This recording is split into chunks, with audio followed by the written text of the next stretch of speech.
Hello everyone, welcome to class. ಇವತ್ತಿನ ಒಂದು ತರಗತಿಯಲ್ಲಿ ನಾವು ಇನ್ನೊಂದು ಹೊಸ ಕಾನ್ಸೆಪ್ಟ್ ಒಂದಿಗೆ ಬಂದಿದ್ದೀವಿ. ಅದೇ ಏನಪ್ಪಾ ಅಂತಂದ್ರೆ ಫಿಸಿಕ್ಸ್ ಅಲ್ಲಿ ಬರುವಂತಹ most important topic units and measurements ಅಂತ ಹೇಳಿ ಕರಿತೀವಿ, ಅಥವಾ ಅಳತೆ ಮತ್ತು ಮೂಲಮಾನಗಳು ಅಂತ ಹೇಳಿ ಕರಿತೀವಿ. ಸೊ ಈ ಅಳತೆ ಮತ್ತು ಮೂಲಮಾನಗಳು ಎನ್ನುವಂತಹ ಕಾನ್ಸೆಪ್ಟು ನಮಗೆ ಯಾಕೆ ಬಂತು ಅನ್ನೋದನ್ನ ತಿಳ್ಕೊಬೇಕ್ರಿ.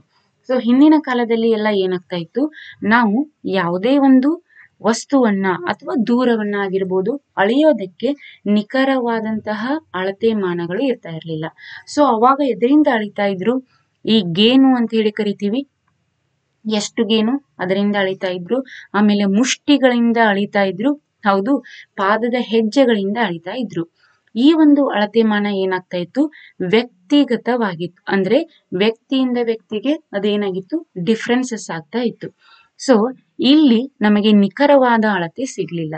ಸೊ ಹಾಗಾಗಿ ಏನ್ ಮಾಡಿದ್ರಪ್ಪ ಅಂತಂದ್ರೆ, ಒಂದು ನಿಖರವಾದ ಅಳತೆ ಬೇಕಂತ ಹೇಳಿ ಅಂತಾರಾಷ್ಟ್ರೀಯ ಏಕಮಾನ ವ್ಯವಸ್ಥೆ ಅಥವಾ ಅಂತಾರಾಷ್ಟ್ರೀಯ ಏಕಮಾನ ಪದ್ಧತಿಯನ್ನ ಜಾರಿಗೆ ತೆಗೆದುಕೊಂಡು ಬಂದ್ರು. ಯಾವಾಗ ಇದನ್ನ ನೇರವಾಗಿ ಪ್ರಶ್ನೆಯನ್ನ ಕೇಳಿದ್ದಾರೆ, 1971, ವೆರಿ ವೆರಿ ಇಂಪಾರ್ಟೆಂಟ್.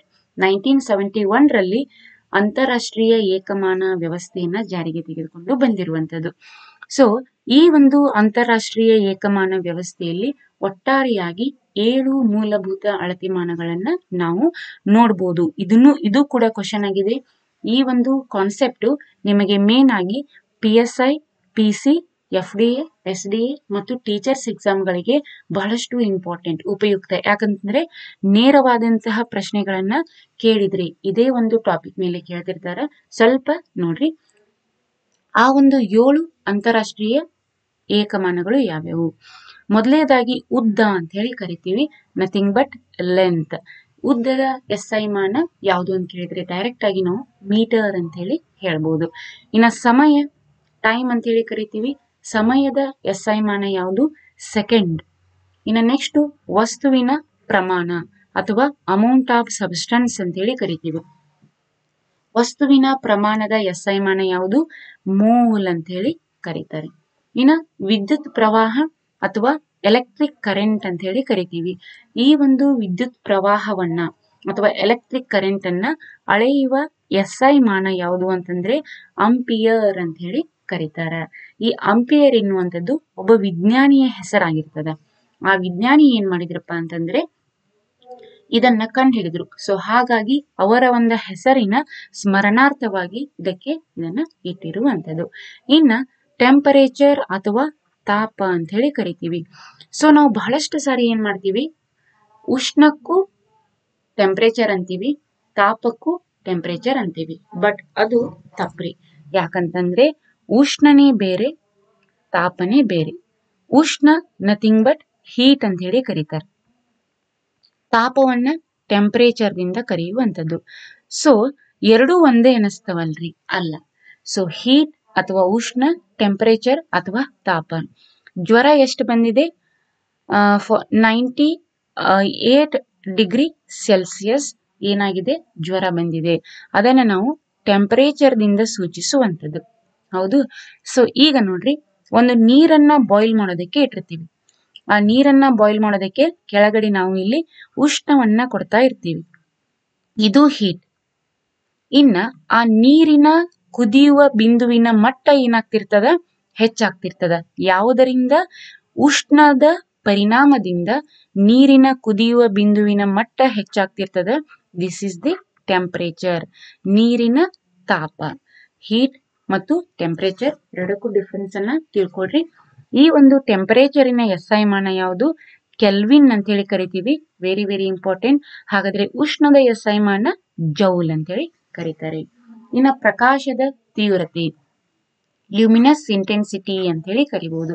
ಪ್ರಕಾಶದ ತೀವ್ರತೆಯ ಅಂತಾರಾಷ್ಟ್ರೀಯ ಏಕಮಾನ ಯಾವುದು, ಕ್ಯಾಂಡೆಲಾ. ವೆರಿ ವೆರಿ ಇಂಪಾರ್ಟೆಂಟ್, ಬಹಳಷ್ಟು ಎಕ್ಸಾಮ್ಗಳಲ್ಲಿ ನೇರವಾದ ಪ್ರಶ್ನೆ ಕೇಳಿರ್ತಾರ.